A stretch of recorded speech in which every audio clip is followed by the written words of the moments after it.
Hello, guys and gals, and this is going to be a book review for the first Wings of Fire book called The Dragonet Prophecy. And this is a book by Twee Tamar Sutherland. Now, these always say Twee T Sutherland, but when I looked up a pronunciation, because I want to make sure I didn't butcher the author's name, it gave her middle name as well. So, yeah. Um, so it's actually pronounced Twee according to the Google search I did. If I'm still butchering the name, I'm sorry. I truly am. This was a book that I purchased from. Basically, I'd heard good things about this book series, and so I purchased the first book. It was from a used bookstore, actually, in Macomb, called Book Post 2. But yeah, and instantly I fell in love with the book. So of course I had to read it. And I think I'm on book 14 right now, and so I have basically 14 books I need to do reviews of. And so that's 14 weeks worth of Sunday content, which is awesome. There's actually 15 books total so far, and a 16th that I'll probably read that basically goes more in depth into the second arc. Also, what I'll do is at the end of the fifth book, I will do kind of a recap with spoilers. This is going to be a no spoilers review, and we'll go from there. Now, what's neat about this book series is that the entire book, minus the prologue and the epilogue, are from one dragon's perspective. So, yeah, and this is from the perspective of Clay, the Mudwing. Clay is really interested in finding his family because when he was an egg, then somebody took him, because he was born from a red egg, which is kind of rare for a mudwing. Now, I do have theories about that, but I'm not going to go into those because this is not going to be a speculation. But yeah, when he hatched, he was under a mountain. Basically, he was born in a cave with four other dragonets. There's Clay, of course. There's Tsunami, who is a sea wing. That was it. Glory, who is a rain wing.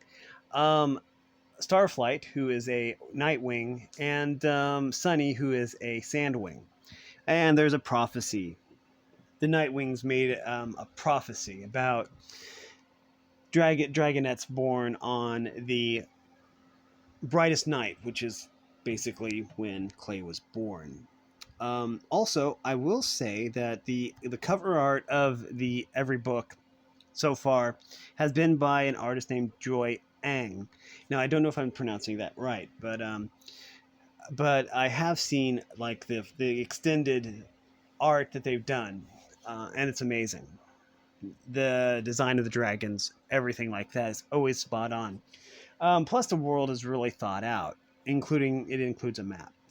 Um, but yeah, I really like the concept of a book being basically centered around one character. I think that's very, very unique because you don't really see that very often. Um, I'm trying to think of another book series that does this exact thing, and I can't because usually um, a book will move from character to character, to progress a story. Um, but yeah, basically every dragon has a different goal, and Clay's is basically to find his family, to see if anyone ever really missed him, and that will remain a mystery because he's trapped under a mountain. Now, this book is amazing, and it is aimed at a younger audience. I get that. There are some scenes that are maybe what some would say would be a little bit graphic, but for the most part, I think that it fits the demographic really, really well. Um, there's a lot that happens within these. Now, I don't remember exactly how many pages this book was, and I don't currently have my copy of the book with me, so I can't really check. But it seems like these books range anywhere from 250 to 300 pages. So a lot can happen in that amount of time. Um, and as the series goes along, you find out more and more about the other dragon tribes. And they're all basically run by queens. So it is a matriarchy, I believe, as opposed to a patriarchy or a kingship. It is there's always queens, um, which is pretty cool. So, anyways, um, but more about the Mudwing tribe. There is a war currently going on in this book called the War of Sandwing Succession because the Sandwing Queen was basically killed by scavengers, aka humans, and so now her three daughters are fighting amongst themselves to basically take control. And so there's different factions. Except that up to this point, and maybe even up to future points, the Nightwings have not been involved. They've just been making vague prophecies, and they have these weird powers of prophecy and mind reading. Or so they say. Anyways, so so yeah. But so the battle lines are basically drawn. Basically, so you have, let's see. Oh man, can I even remember? Oh no, this is gonna tax my brain. Um, if we start from the north, we have the Ice Wings. We don't really know much about the Ice Wings. Um, let's see. Then it'll be the Sand Wings, the Rain Wings, the Night Wings, the Mud Wings, the Sky Wings, and the Sea Wings. So you have all these different factions, and they're all split up a certain way. Certain factions will align themselves with different queens, um, which is really really well thought out in the book. I'm just being clumsy about explaining it because it was a while back before since I read this book, and I've read 13 books since then. So I'm remembering to the best of my ability what happens in this book without giving spoilers, which is very very difficult, by the way. When I actually do recap this entire arc, which I do plan to do after the fifth book, after I review the fifth book, then the next week will be a recap of the entire arc, which is what I did with the Daniel X franchise, actually. And that one was over an hour, so you can probably expect that going over all the, even just the minor details of just the simple arc is going to be monumental. But for now, each of the dragons of the Dragonets of Destiny, um, they each have an attitude, a mood. Clay is basically is the glue that basically holds the group together, and part of that is his DNA. Because Mudwings are unique like that, and I'm not going to go into too much detail about that. But he's really into keeping everyone together, helping everyone to get along with all these different attitudes and all these different attitudes. And some of them kind of clash. There's easygoing Glory, who is the Rain Wing, and nobody really knows anything about Rain Wings too much. There's theories, of course, or just legends that they just sleep all day and they don't really do anything. It was supposed to be a Skywing, actually, but something happened to the Skywing egg, which happens like in the prologue or something. And so they didn't get a Skywing, so they just decided to go and steal a Rainwing egg so they could have enough Dragonets for the prophecy, even if it didn't fit the prophecy.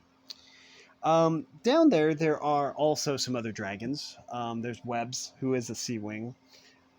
There's Dune, who is a Sand Wing. There's Kestrel, who is a Skywing, and they're trying to get the Dragonets, ready to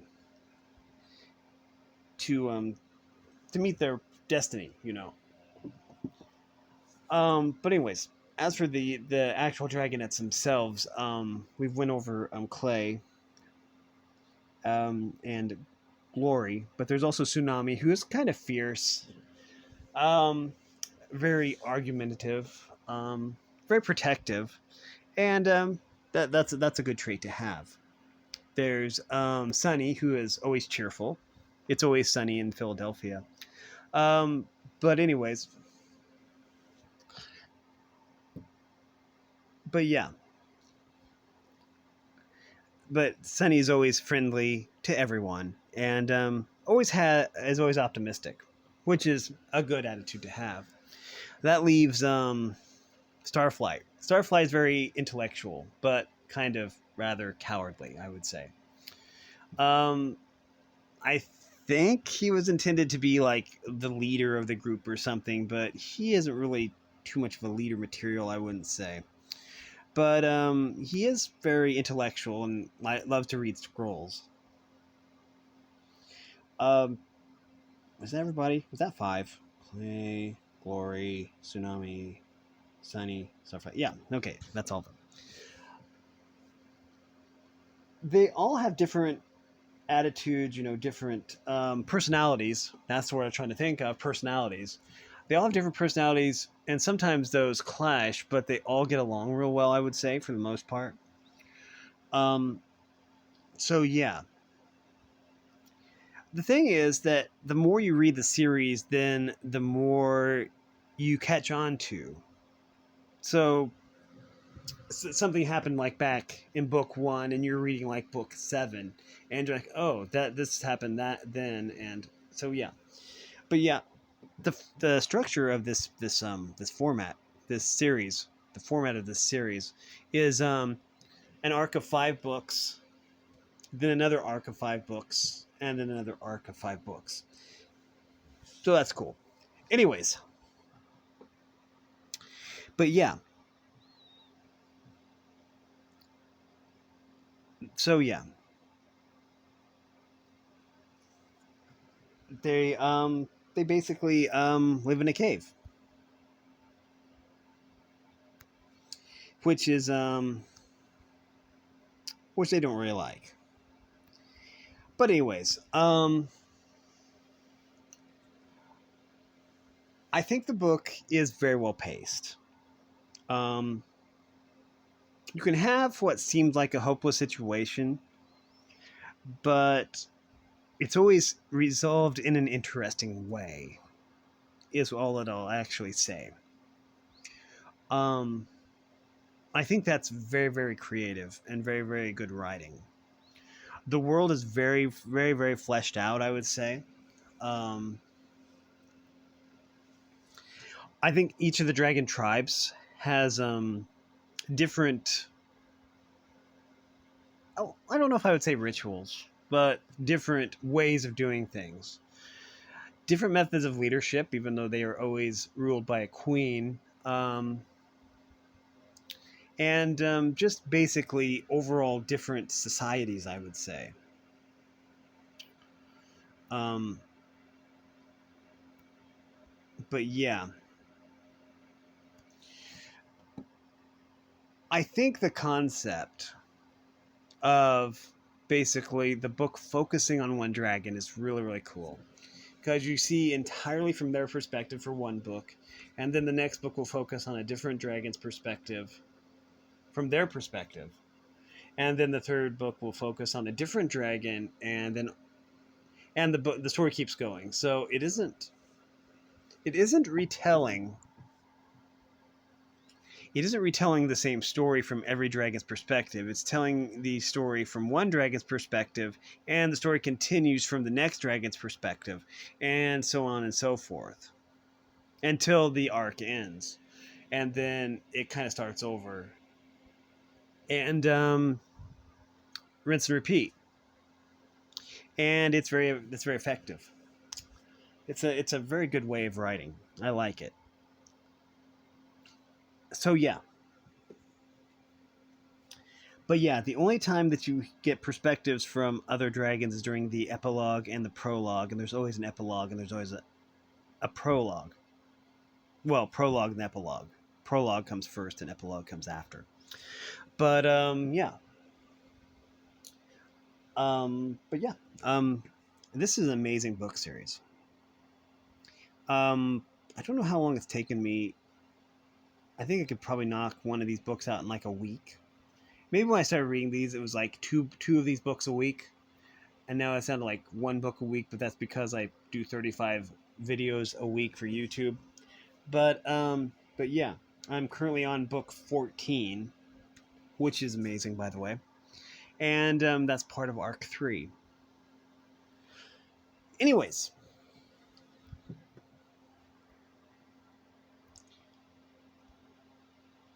if you like dragons and you like fantasy, then you'll probably like this series.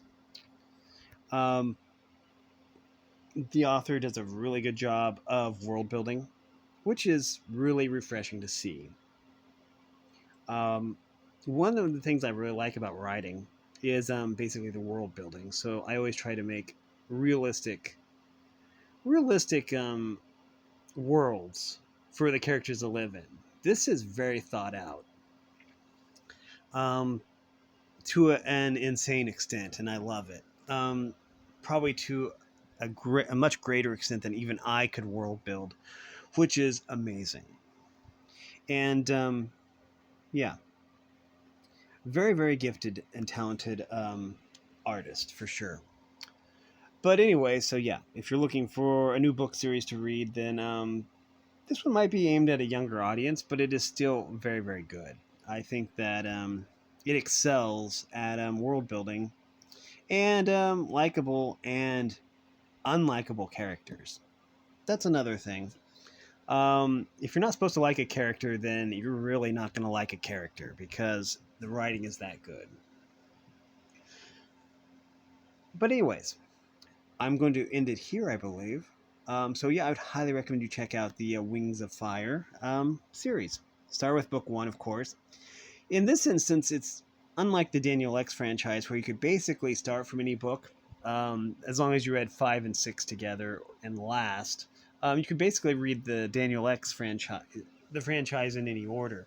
But with this one, you kind of need to read them in the sequence, the numerical sequence, um, which is which makes perfect sense because they're going to talk about in the second book the things that happened in the first book, and you want to know about that. And they do nice recaps and all that, but yeah. Anyways, yeah. Uh, I should mention that the War of Sandwing Succession has been going on for 20 years, so it's been a long and arduous war. But otherwise, that is how I'm going to end it. Um, that's it. Anyways, that's going to do it for this video. If you like this content, make sure you like and subscribe, ring the bell so you know when I upload. Also, if you want to support me in any way or if you want to join the Discord server, all the information will be in the description below. And as always, thanks for watching, everyone. You are loved and have a great day.